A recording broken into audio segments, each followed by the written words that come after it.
If you're a parent with a teen that has access to a smartphone, a laptop, are you using spyware? If you're not, should you? Hey, David Essel here, David Essel's Daily Video Boost, your exclusive online video community. Remember to take notes. Oh my God, I got to tell you this all the time.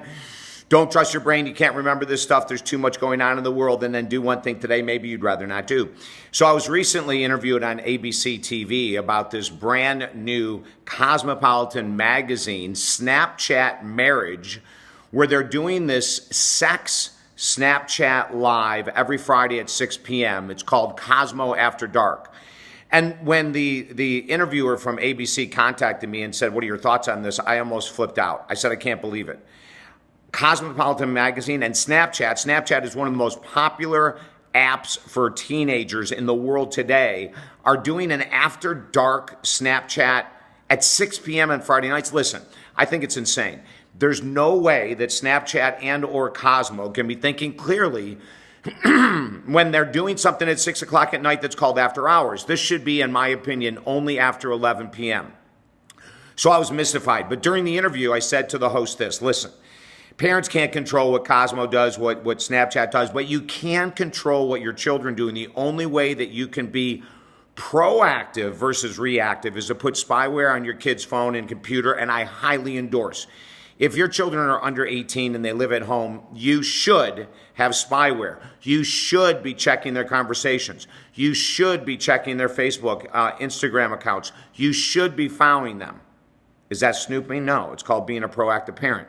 The opposite, if you want to be a reactive parent, you can, and find out 2 months, 6 months down the road that your child is dating a sexual predator or someone much older than them. I mean, there's horrendous stories on the internet about what happens with many of these apps.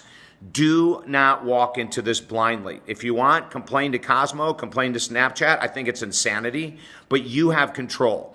Once you put the spyware on and you start to monitor and your kids are doing great, fantastic. Once you put the spyware on and your kids aren't doing great, this is a time to sit down and have an adult conversation about sexuality, sexual predators, pregnancy, sexual transmitted diseases, and so much more, okay? And listen, I've done this for over 28 years where parents have said, "I don't know how to talk to my kids about sex. She's 15, he's 16, and they go on and on. I say, "Don't worry. Bring them here and I'll have the conversation. I'll take the load off your shoulder. If you want to sit in the room, you can. If you don't have to. But this is what professional counselors do. And if you'd like me to help your child, I absolutely will talk to them about the birds and the bees and everything in between.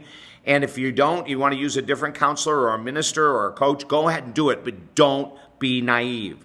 These kind of programs pop up all over the internet constantly and with apps, and you've got to be proactive versus reactive. Contact me directly at talkdavid.com if I can help you and or your teen. Okay? Have a beautiful day.